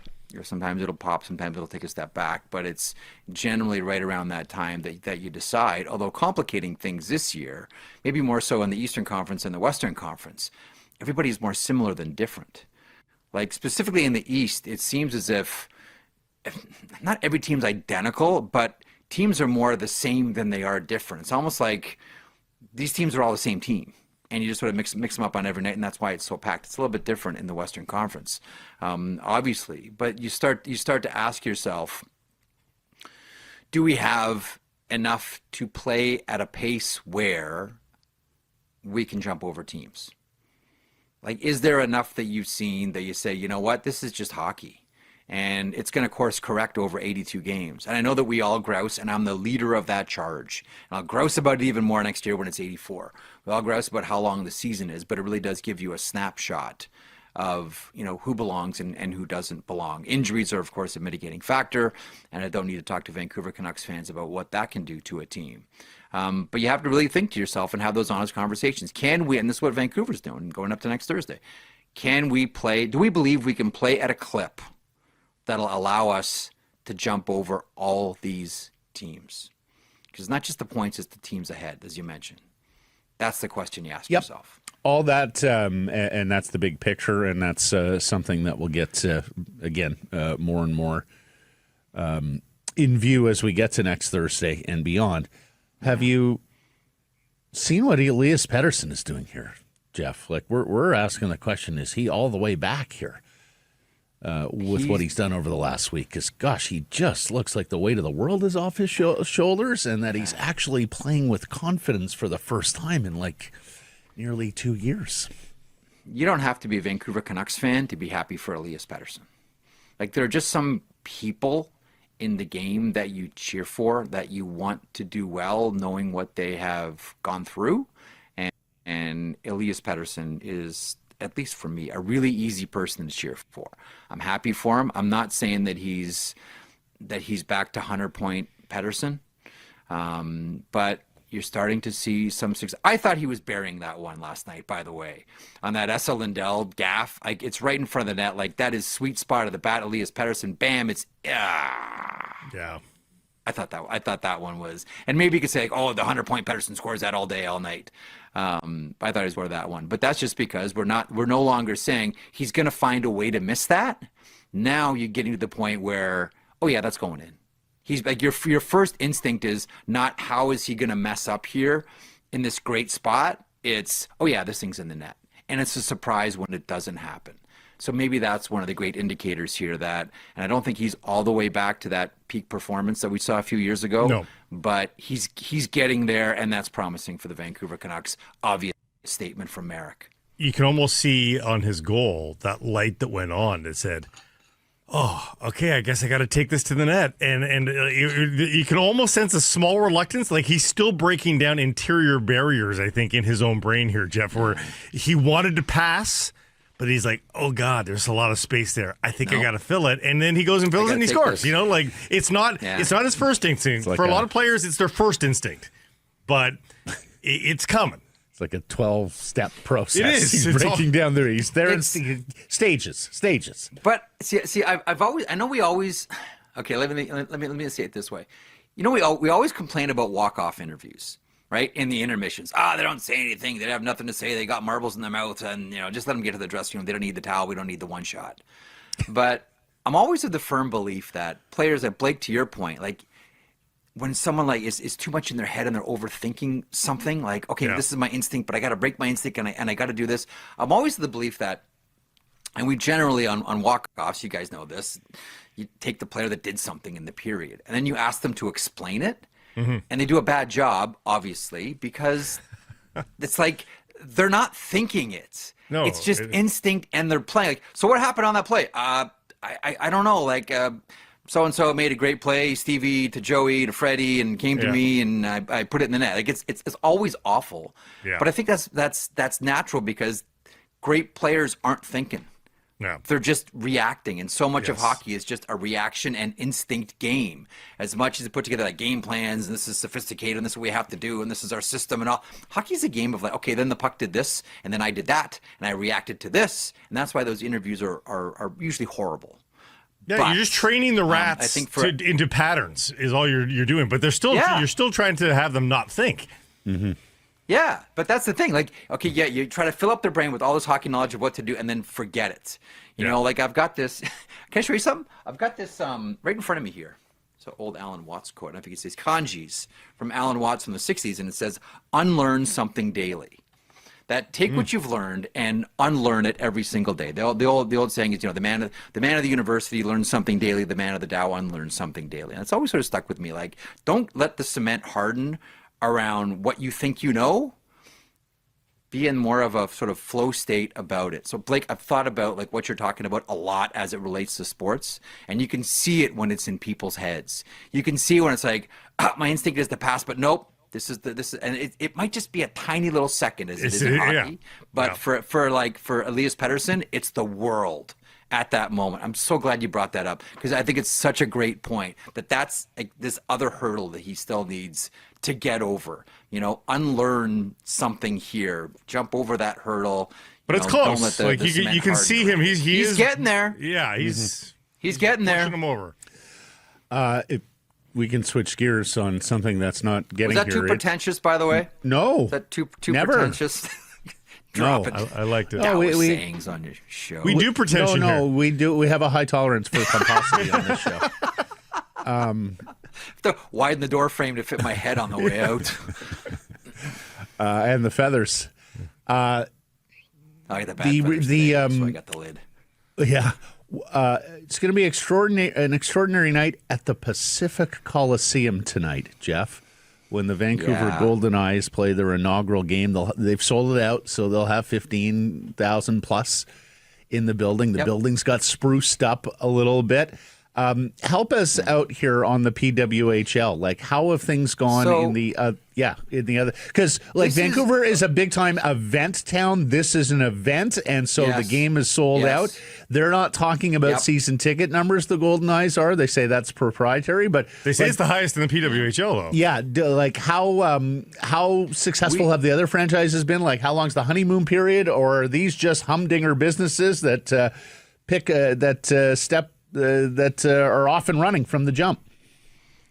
So there's a lot there, but there's a lot with the PWHL right now. Yeah, season 3 kicks off today, and everybody has suspected from pretty much day one that as this league expands, and the first set of expansion is to go west with Seattle and Vancouver, we wonder about next. The belief is they want to get to, and I've heard the numbers as high as 12. As quickly as possible, and the long-term business plan, because these teams are still owned by the league, the long-term business plan is to hit a number, and I believe it's 12, could be wrong, and at that point, that's when you sell your national TV rights, and at that point, once you have that contract, then you start to sell the teams. That's when the second part of all of this goes into effect, and I would imagine that there would be NHL teams, because we look at the markets that they've gone into. There would be the NHL teams that buy them. Now, I don't think that that's the exclusive business plan of who you're going to sell to and how you're going to do it, but I do believe that that is an avenue that the PWHL will go down. Mm-hmm. The profile is great. The attendance has been fantastic. This is still a very expensive endeavor. And I don't think that this league is profitable right now to the point where we're going to call this a major financial success. This is still in the building block phase, but the fact that Montreal and Toronto will do games at Scotiabank and the Bell, and we'll sell it out, and it'll be massive spectacles. That's encouraging. What Ottawa is going through right now with the new rink going there is, the rink is essentially too small for what they have to offer, and they're going to have to, if they're going to stay in what's going to be called, I guess, Lansdowne 2 here, they're going to take a significant haircut. That's encouraging. That the fan support is there, the quality is high, the interest is there, and the interest in there is there from a lot of other markets. So it will be interesting, and you see this year, there's a number of neutral locations that they're going to. I think that Edmonton is a tap-in. I think that Denver is a tap-in. I believe that the league has looked at Detroit for a long time as a potential destination. I've wondered about Washington. I've wondered about Pittsburgh, Chicago. Is the player pool deep enough for all this, Jeff? That's the one thing Blake and I have talked about. Is the player pool deep enough? That is the big question. Okay. I think what you've hit on is, because first of all, there's still a lot of players in Europe, specifically Finland, that you can draw from for the PWHL. But are there enough that will allow you to expand as quickly? Now, there's a lot of elite level college players that are filling the ranks as well. College hockey has never been better on the women's side than it is right now, so that is encouraging. But it's not a great hockey podcast answer, but the answer is I don't know, and I don't know who knows if the player pool is deep enough to expand that fast. You don't know until you watch a game and you're like, whoop, it's not deep enough, right? But here's what I will say, though. This league, it has a real shot, because the other thing, like Blake and I noticed this week, Jeff, they've got games on TSN, on Sportsnet, on CBC. Yes. Amazon CBC. Yeah. Their breadth of carriage here, it's incredible. They're broader than the NHL in terms of how many. The interesting dynamic, though, as it pertains to ownership that you brought up, though, guys, is I think a lot of the interest here, at least, I don't know if this goes everywhere, is that it's not the Canucks. That people want to support this because it's high-level hockey that they know is not the Canucks. I think there's a sense of that, too. You guys have you guys been to PWHL games yet? No, I've been to NWHL games, and I went to the. Okay. Sorry, I went to the one that was here, the league game that they played here, the takeover game. Takeover game. Yeah. there's such a different vibe about it, like and specifically in Canada. So when you go to see an NHL game in Canada, we're all the same hockey fans here. Like there's this like anxiety that comes along with this, like this sort of nervous anxiety, whether you're going to see the Maple Leafs or the Winnipeg Jets or the Vancouver Canucks or whomever. There's like a anxiety about it in some of this underlying current. But for the PWHL, since it has become such a success and it's a league that a lot of fans, specifically women, have wanted for a long, long time, there's almost this vibe of celebration. Now, I don't know how long this lasts, right? I don't know how long it lasts. I really hope that this continues and there's that same spirit and that same energy.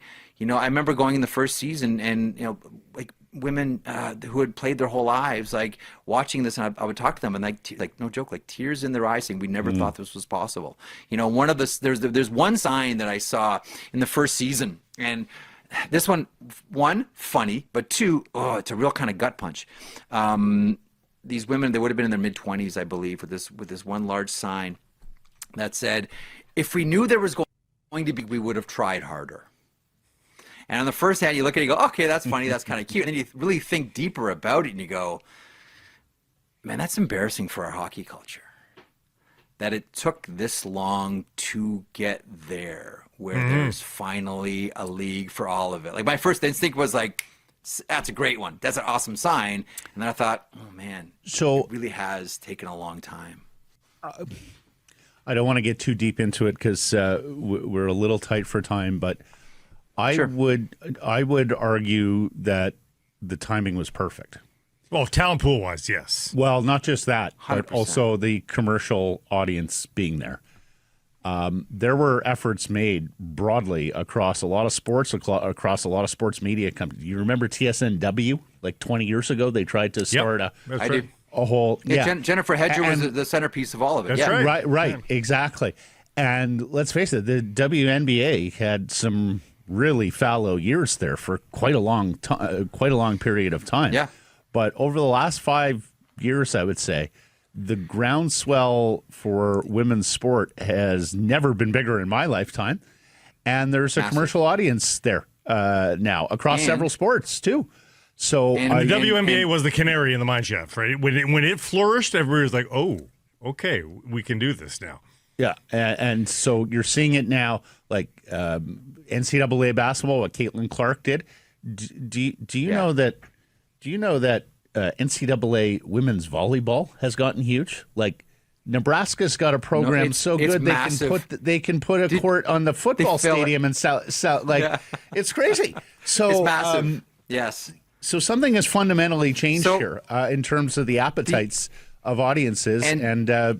PWHL, I think, is beautifully positioned here. NSL as well. We just had the Vancouver Ice win the championship of the inaugural NSL Northern Super League women's soccer. I think the PWHL has perfectly timed it here and is perfectly positioned. It's not just fans too, but a lot of key brands in a lot of key categories want to be attached to it. Yep, that's one of the other keys to a lot of this here.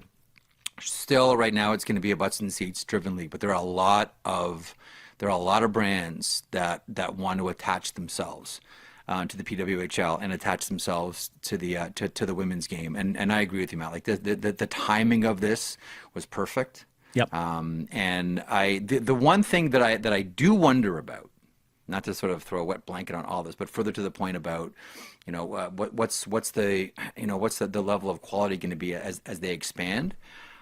I wonder what happens to some of the superstar players that we've watched for a long time after this Olympic cycle is done.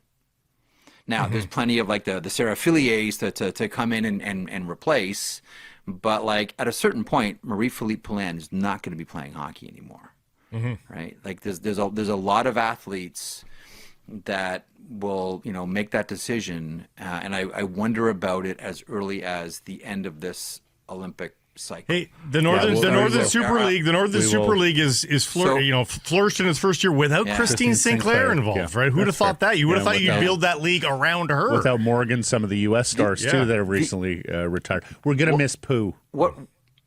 And you know what? She'll do whatever she wants after. Yep. You know, if you're the Montreal Canadiens, it's just like hire Bring her Marie-Philippe aboard, Poulin absolutely. just to be. Hey, what job am I doing? We'll figure that out after. Yeah, exactly. Like we just want you here. The Director other really of good good vibes. point of Director of winning, director of clutch. yes, the clutchiest player that's ever clutched in the history of clutch. Here's the other thing too. What the PWHL needs to do now, like their next sort of order of business as well on the ice, the league has to make a star. Because it's always been international good. hockey that's made the stars. Now it's the job of the PWHL. It's like, okay, this league needs to make the next star. That is their next challenge. Okay, we've reached. That's a great point by you, Jeff. Haven't heard that said, but you're spot on. We've reached I get it the. 1 point a week. No, in fact, today I was on keeping Friday. count. It was like 5, 6, if you're generous. Well done. Ooh. I'm taking the rest of the week off. Yeah, exactly. Yeah, and you got credit for the pretentiousness and pomposity, just so you know. On some shows, that's a debit. On this show, it's a credit. I'm the worst. It's so bad. So we've had the debate this week and the last week because Macklin and Connor both went off with their hat tricks, and should they be on the Canadian Olympic team? So I did some digging here. And, of course, 5 Canadian Olympic teams that have featured NHL players, 98 Nagano, 02 Salt Lake City, 06 Turin, 2010, who could forget here, and, of course, 2014 Sochi. Who is the youngest NHL player to play for Canada at the Olympics?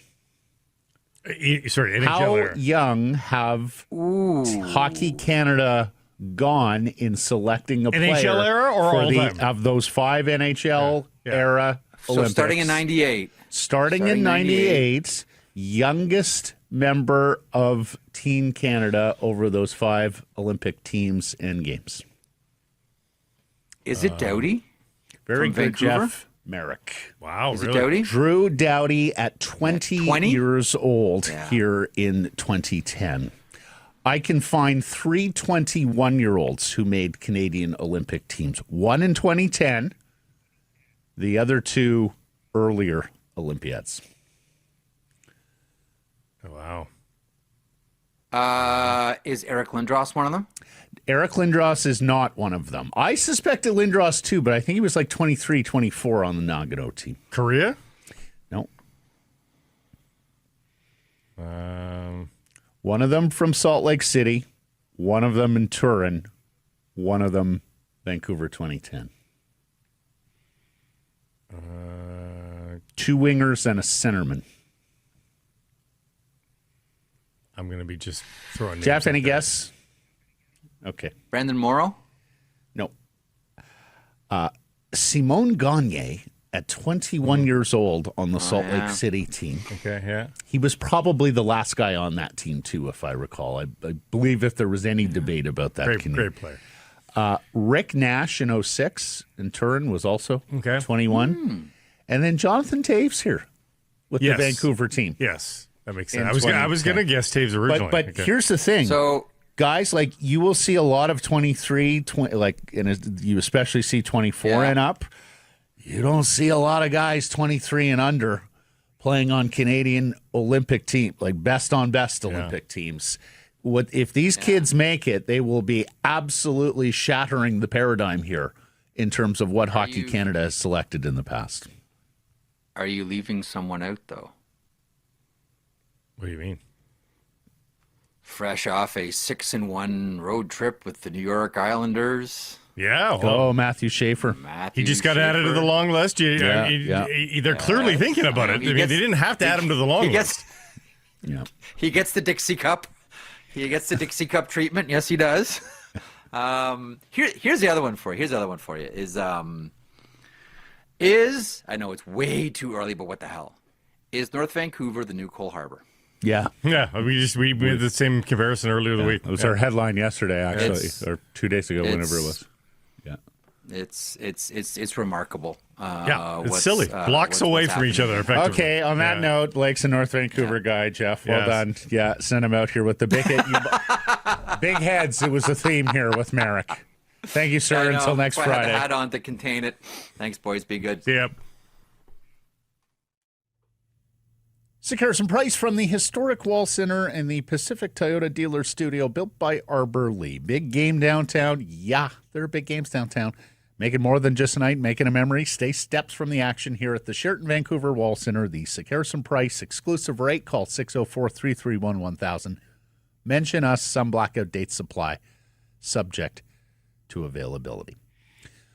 Well, PWHL. It arrives tonight in Vancouver.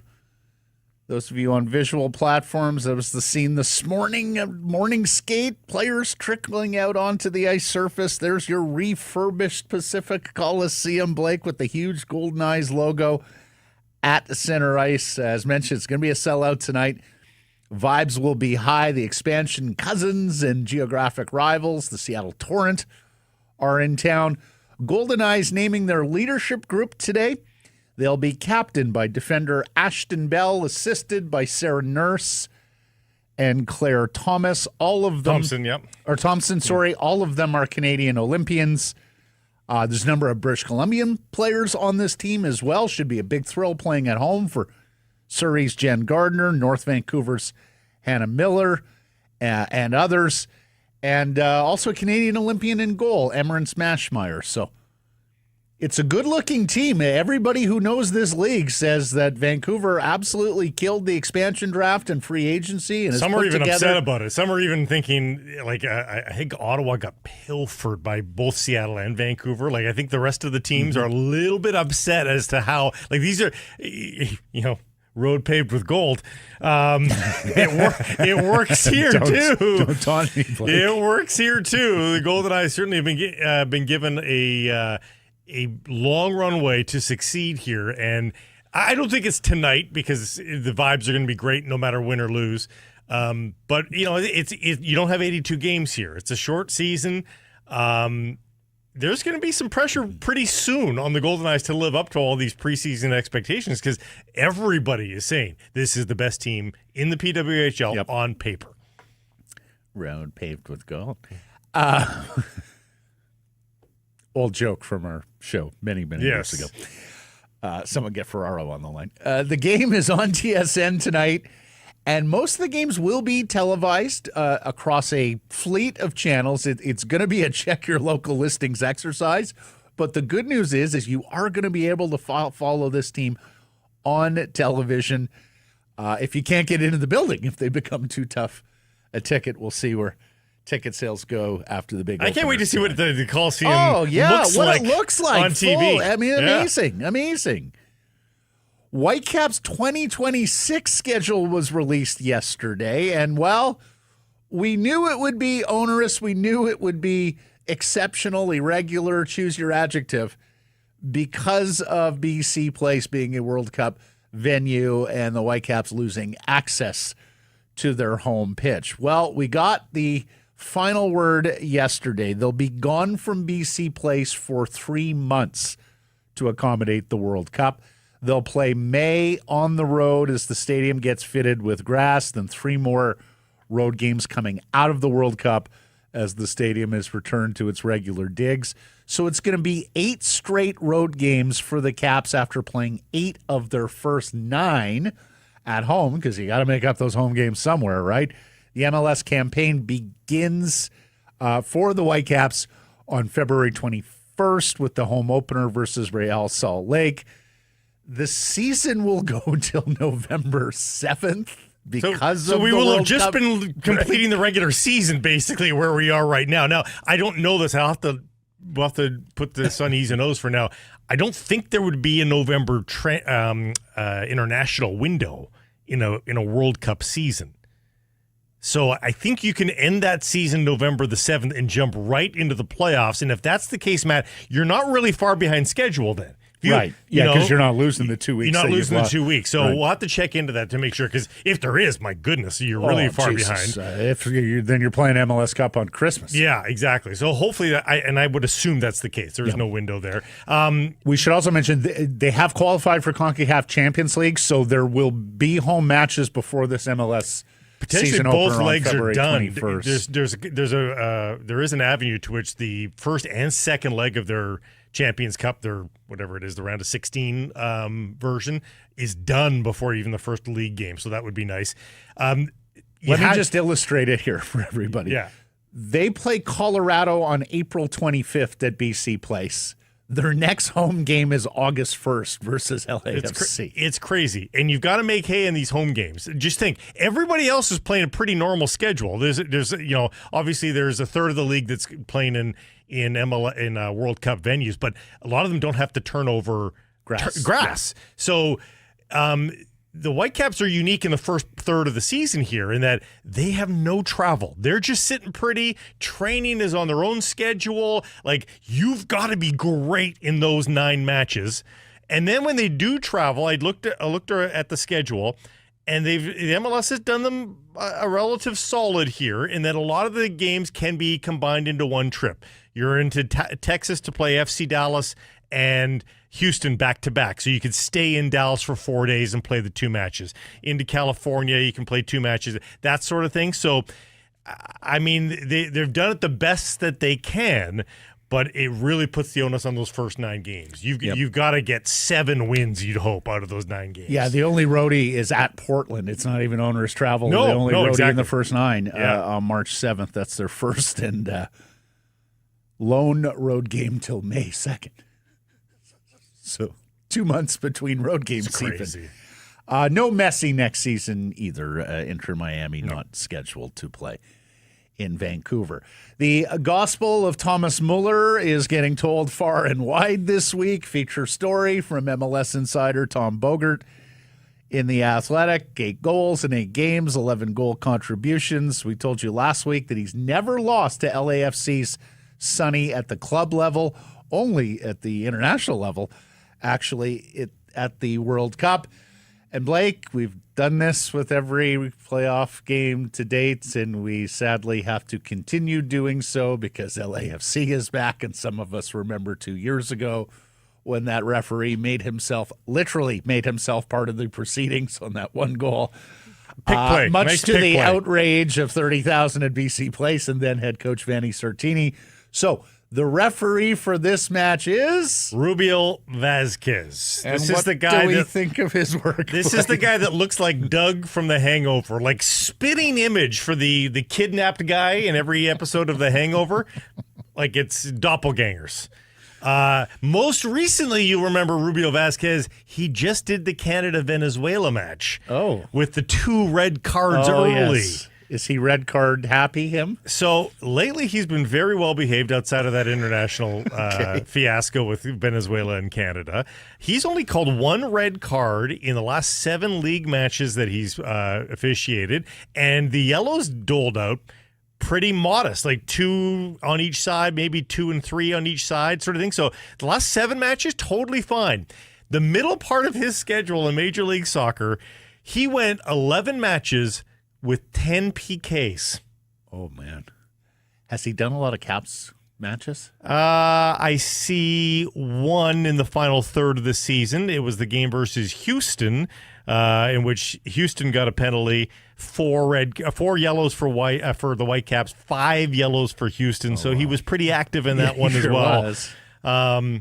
Okay. So he can be active. He's been on a nice run up until that Canada-Venezuela match. So please tell me on Monday we're not talking about officiating. Well, Steve in this Cherundolo match. These already are 2 terrific teams. Let the best team on Saturday win. Steve Cherundolo of LAFC has already politicized this one a little bit with regards to the officiating, saying that, complimenting, warm praise for the Whitecaps and how they play. I saw that. But they're also aggressive and sometimes bordering on too aggressive. We'll let the officials handle that. Listen to that. Campaigning for calls already is Steve Cherundolo. Yeah. In what could be his swan song as LAFC head coach as he heads back to Europe. Yes, he has already announced that. In fact, we Yes. told you our old friend Mark DeSantos, former Caps coach, could be in line for that gig. Abbotsford's Adam Hadwin. He was 1 under in his opening round at the RSM Classic in Georgia. This is the final PGA Tour event of the year. He needs a strong result this weekend to keep even conditional PGA Tour status. Well, 1 under yesterday left him outside the top 100, a day where a whole bunch of guys went low scoring-wise. He is having a better round today. He's done. He's 60 shots, 64. 6 under. So he's 7 under for the tournament. As we speak, he's tied? He's in the top 50. He's going to make the cut. Yeah. But he's got to get much higher than that. He's right now 138th on the FedEx Cup standings. He needs to get top 125 for conditional status. Top 100 gets a full-fledged card, but he basically has to win he's got to win the tournament to do that. It's too bad. He had it going on the front. He was 4 under on the front today, 2 under on the back, the 1 par 5 on the back. He's on the fringe in 2. With a long apron, he chips. He basically did not get closer to the hole on his chip. Oh, I hate when that happens. He got a birdie the par 5. Happens a lot. Well, it's the problem for a player like Hadwin, right? Because when you don't hit the ball a mile, you give up so much on those par 5s. Hadwin has never lost his PGA Tour card since earning it 12 years ago, so we're in his corner here. BC Lions unveiling details of the Touchdown Kelowna games next season. That's, of course, for when they lose access to BC Place for the World Cup. Commissioner Stuart Johnston, Lions President Dwayne Vanneau, Nathan Rourke, others will be at the Kelowna Yacht Club on Monday for the announcement. The Lions will play 2 games and an expanded Apple Bowl in Kelowna. We don't yet have the dates and opponents. Maybe we get those Monday as part of the details in the announcement. We will know no later than December 9th when the CFL releases its full schedule for 2026. Leo's also re-signed a pair of bit players from this season. Linebacker Jeremy Lewis played in a couple of games. He was hurt some, and offensive line Brandon Yates played in 1 game. He was one of the guys who came in September and had to get thrown onto the field, much like the 2 defensive ends. Both of them are Americans. They'll be back next year. NFL. Texans beat Buffalo last night. And what are we to make of the Buffalo Bills? Recent wins over Kansas City and Tampa Bay, 2 pretty good teams. Losses to Houston with a backup quarterback, and they got blown out in Miami 2 weeks ago. The Buffalo Bills are the Edmonton Oilers. They are capable. It's not bad, actually. They are capable of so much, and then capable of giving you the WTF matches as well. It wasn't a ton of points last night, but defensively too. Like that seems to be where they're. Yeah. Of course, last night it was an issue of protecting the quarterback, the franchise Josh Allen. And do you see that scramble where he went down and he started kicking his legs? I was at the YVR Bills backers watch party downtown. Shout out to Ken Carty. Last night? Yeah. That's where, really? Well, so Ken is a friend of mine. He owns the Burgoo chain of restaurants. And I became aware that he ran the YVR Bills backers. There's group. a YVR Bills the backers Buffalo group. Bills have fan chapters just about everywhere. Wow. And so he invited me. They used to do it at Mahoney and Sons on Stamps Landing. So my brother and I would sometimes go and connect with all the Bills fans as they watch their games there. Now they're downtown here at the Butcher and Bollock. In fact, the cow or bull out front is painted red with the Bills logo on it. Okay. Yeah, so they're a fun group, Bills Mafia, so I went and I watched the first half with them. No tables broken? I did not see any tables broken, but I had to leave at halftime because Canucks game was going on. I needed to watch that. Texans sacked Josh Allen 8 times. Safety Caden Bullock forces 3 turnovers. Yeah, if you're a Bills fan, check out these events because they're good fun. And if your team is playing the Buffalo Bills, stay very far from this group. The Bills are I have an affinity for the Bills. So do I. I think it's because we spent some time growing up in Ontario, Blake. Maybe. And if you grow up in Ontario, you're really Bills adjacent. Yes. Preseason, one of the preseason Super Bowl favorites. Buffalo's now 7-4. They still got to go to Pittsburgh and New England, host Philadelphia. They're 2 full games back of the Patriots in the AFC West, looking more like a wild card team at the moment. Houston's won 3 in a row. They're the first team out of the AFC playoffs for the moment. Seattle and Tennessee Sunday. Injuries to standout rookie guard Gray Zabel. Linebacker Ernest Jones. They were limited participants at practice this week. We'll see if they play. We'll see if they're needed against a one-win Titans team. And Joe Burrow, questionable for Sunday versus the Patriots, hasn't played since week 2, shoulder injury. I mean, since these season's at stake here. They're 3-7. They need a huge run to make the playoffs, albeit it is a weaker division. Pittsburgh in 6 wins right now is leading. Zabel coming back for Seattle is huge. It's that looked like it was going to be nasty, and no, it looked like a terrifying injury, and almost from the jump, the reports were pretty solid there. Yeah. And he's been indispensable. Still probably the weakest part of their team, that interior offensive line, and he's manned the one guard spot very admirably as a young man, a young player coming from. He's not even come from the highest level of college football, too. Yeah. He's in the second tier of college football. Yeah. Results of the Redwoods Golf Course poll question from yesterday. We asked you, quarter of the way through the season, are the Canucks who you thought they'd be? Did people say yes? Did they say no? They said yes. Yeah. Percentage? 70. 68. Pretty good, Blake. Salt and Paprika, recognize the account. They've been better offensively and worse defensively than I expected. We saw a lot of that. Yeah, a lot of that. And we, too, here, sitting at looking at it going, wins and losses. I can't believe they're that bad. We didn't specify wins and losses versus sort of the manner in which they play, but that's fair. Wins and losses is about on par, but you're right. The manner in which they are getting to these wins and losses is different than I thought it would be. Goldfinger says 100%. Everyone and their dog knew Hedel was going to get hurt and we'd have a massive hole at center. Yep. It was very predictable. Yep. More expensive not to. And then these two came in back-to-back. Different ends of the spectrum. I get them both. JR, I truly thought they would be much better. It's the defense that has really been underwhelming so far for me. Rod, to be honest, I feel like they're punching above my expectations. Oh, really? Wow. Errors and omissions from yesterday's program and beyond. It's a lengthy list today. Yeah, well, you know who's back at it. Yeah, we'll get to him in a second. There is extra time Saturday if we're tied after 90 minutes, Whitecaps and LAFC. Previous playoff rounds proceeded immediately to penalty kicks, but you will get some bonus soccer tomorrow if we're tied after 90. How much time do we get? 2:15s. Blake used the phrase quarter pole incorrectly. We have corrected him many times. No, I didn't. I said quarter mark. I believe you said pole. I know. You wanted me to say pole so that you I could wrote do down this. pole. The first quarter of a season is not the quarter pole. The quarter pole is a horse racing term referring Quarter to the left. final quarter Yes. of the race. We were talking about Albania in World Cup qualifying. I tried to get cute, sing that Albania, you border on me. Albania. I thought it was Albania. Seinfeld. It was No. Cheers. Yes, absolutely. It was Coach on Cheers. Yerke reminded us of that. And then, he's Yerke, so he's got to get pedantic. He's wants also to call out Blake for not listing Ranko Veselinovic and San Atakube on the Whitecaps injuries. They're gone for the year. Yes. Not a consideration. We're talking about the guys who actually Available. have a chance to play again this season.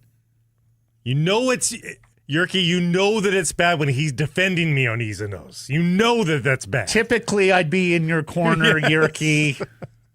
Tried to get him on quarter pole. Mike's going to check the tape on that. Please do. incidentally. Please do. Mike, check the tape.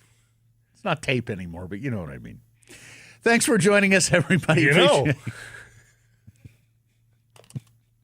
Thanks for joining us, everybody. Appreciate you spending some time connecting with the program. And look, connect with the sports in town this weekend. What an unbelievable Even if you weekend. don't have tickets, go be around it. Absolutely. Go to one of the pregame or postgame bars around the Coliseum, around BC Place, with everything that's going on tonight and Saturday. Of course, follow us on social. That's X, Insta, Facebook, TikTok, YouTube, Blue Sky Live on many of those platforms, noon Pacific time, weekdays. And, of course, please do support the community sponsors you hear us talking about and keep it local.